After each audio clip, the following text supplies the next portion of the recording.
When the shouting subsides, Jesus begins to speak. The Lord spoke to Joshua saying, "Speak to the children of Israel and say to them, choose the cities of refuge of which I spoke to you through Moses, where a man who has killed accidentally, unwittingly, may find sanctuary and may thus avoid the wrath of the next of kin, the avenger of blood." And Hebron was one of those towns. It is also written, "And the elders of the town will not hand the innocent man over to him who wants to kill him, but they will receive him and assign him a place where to live, and he will remain there until he appears for judgment and until the death of the high priest then in office, only then he may go back to his town and to his house." That law already contemplates and prescribes merciful love towards our neighbor. God enacted that law because it is not legal to condemn without interrogating the accused, neither is it legal to kill in a fit of wrath. The same can be said with regard to moral crimes and accusations. It is not legal to accuse unless one knows, neither can one pass judgment without interrogating the accused. But nowadays a new series of sentences and accusations has been added to those already existing in respect of the usual sins or alleged offenses. The ones moved against those who come in the name of God. In the past they were moved against the prophets, now they are repeated against the precursor of Christ and against Christ. You are aware of it? Drawn by deception out of the land of Shechem, the Baptist is now awaiting death in Herod's prison, because he will never submit to falsehood or compromise, and his life may be crushed and his head cut off, but they will not be able to suppress his honesty or cut his soul off the truth, which he has served faithfully in all its divine, supernatural and moral forms. And likewise Christ is persecuted with double and decuple fury, because he does not confine himself to saying, "It is not lawful to Herod," but he thunders the same. It is not lawful wherever he finds sin or knows it is a sin, without excluding any class, in the name of God and for God's honor. 6. How can that happen? Are there no more servants of God in Israel? Yes, there are. But they are idols. In Jeremiah's letter to the exiles, the following is written among many other things.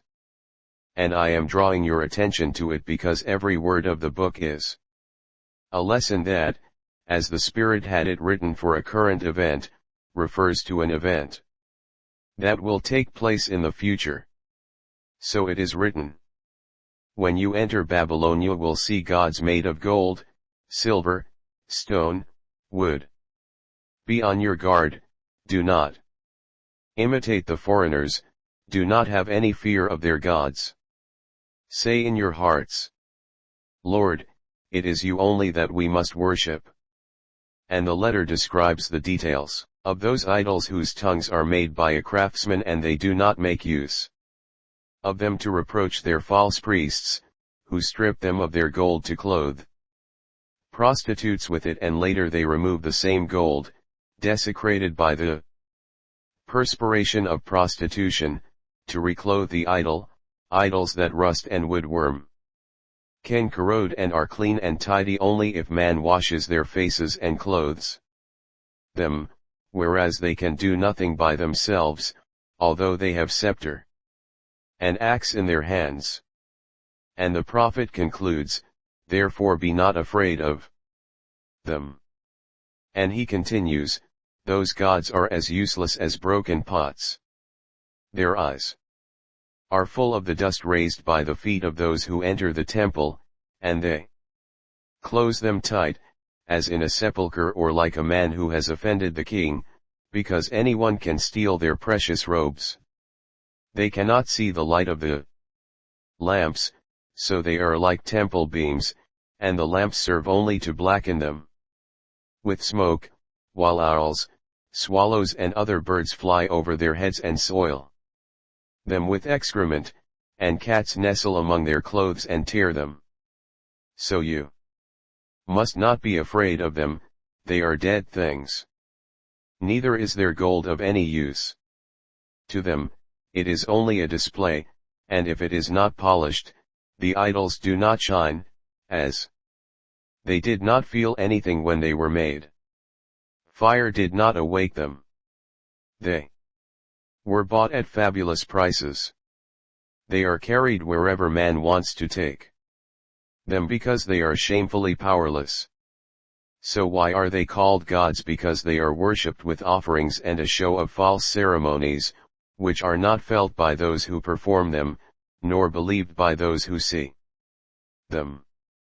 Whether they are treated badly or well, they are incapable of paying back either treatment, as they are incapable of electing or overthrowing a king. They can give neither wealth nor evil, they cannot save a man from death or deliver a weak man from an overbearing one. They feel no pity for widows and orphans. They are like the stones of the mountains.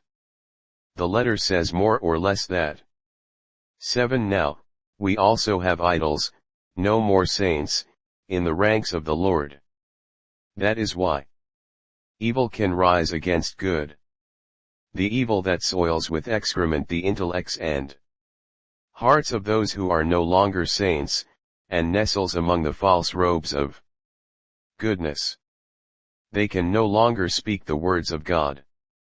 Of course, their tongue is made by man and they speak the words of man, when they do not speak Satan's. And they can only foolishly reproach the innocent and the poor, but they are silent where they see the corruption of powerful people. Because they are all corrupt and they cannot accuse one another of the same crimes. They are greedy, not for the Lord, but for mammon, and they work accepting the gold of lust and crime, bartering it, stealing it, seized with immoderate desire exceeding every limit and imagination. They are covered with dust, which rots on them, and if they show clean faces, God sees their filthy hearts. They are corroded by the rust of hatred and the worm of sin, and they cannot react to save themselves. They brandish maledictions as if they were scepters and axes, but they do not know that they are cursed. Isolated in their thoughts and their hatred, like corpses in a sepulchre or prisoners in jail, they remain there, clinging to the bars lest somebody might take them away from there, because those dead people are still something.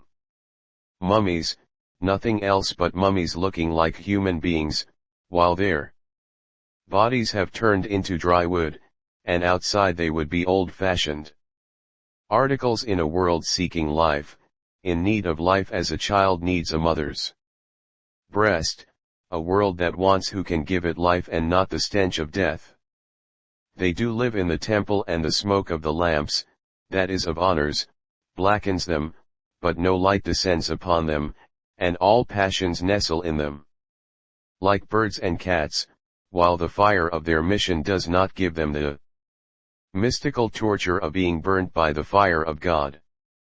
They are refractory to love. The fire of charity does not inflame them, as charity does not clothe them with its golden brightness.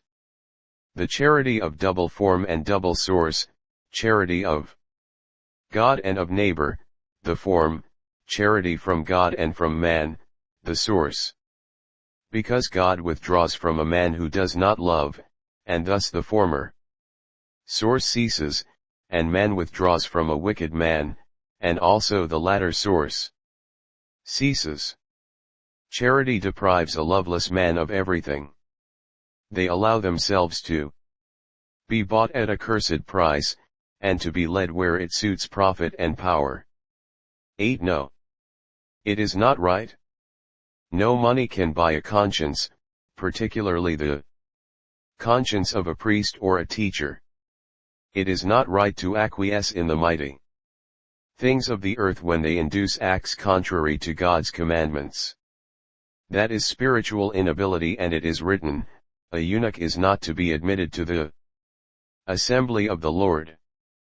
Thus, if a man, impotent by nature, cannot belong to the people of God, can a spiritually impotent man be his minister? Because I solemnly tell you that many priests and masters are suffering from guilty spiritual barrenness, as they lack spiritual virility.